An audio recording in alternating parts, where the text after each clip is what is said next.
for today's video, mga kaltong bahay. Ayan, busy ako for today kasi nga New Year tomorrow. Kaya ito, ahead of time or a day before, kailangan ko na talaga i-prepare ang aking pinaka-highlights kasi nga, nasabi kong pinaka-highlights kasi first time ko talaga itong gagawin yung ganitong handa. Lagi kasi ako nakakakita pagka tuwing may okasyon, Christmas, New Year, ito talaga yung pinaka-highlights sa Pilipinas. Alam mo na, mag-scroll-scroll ka sa Facebook, talagang makikita mo talaga is yung lechon. So ito, dahil nga, ito lang yung makayanan ng ating bulsa, at saka hindi naman natin kailangan ng bonggang-bongga, yung talagang natakanang ako sa mga nakikita ko online. So ito, gagawa ako ng aking pork lechon belly. Tagal ko na talagang gustong gumawa nito, kaya lang, inantay ko lang talaga na mayroong okasyon, it's either Christmas or New Year. Kasi nga, inaisip ko naman na pagka gumagawa ko nito na walang okasyon, parang dalawa naman kaming kakain, parang hindi special talaga. Kaya at least ito, masabi ko talagang something special dahil for the New Year. Alright, so nalagay ko ng lahat ng mga seasoning, talagang dinagdagan ko na para lasang-lasa talaga ang aking pork belly lechon. And then, yung lemongrass stalks, well, English yun na stalks, tama ba yung pronunciation ko? So ayan, medyo nasmash ko siya para maging lemony talaga yung lasa.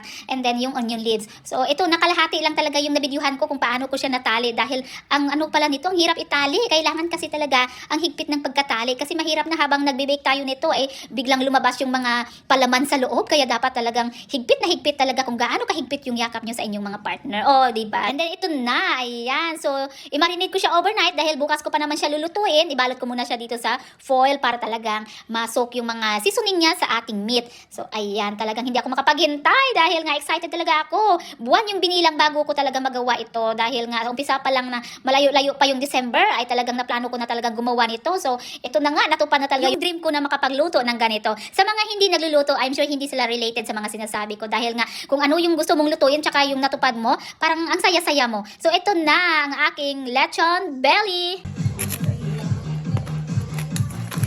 Wow, this like a lechon crispy. Holy moly. New Year, tsaka may mga bisita na dumating. Hindi ko na nabidihan kung paano ko siya ikat, pero talagang kung maririnig nyo lang kung paano ko siya ikat ay talagang napaka-crispy, juicy inside and crispy outside. Alright, thank you so much for watching. Happy New Year, everyone!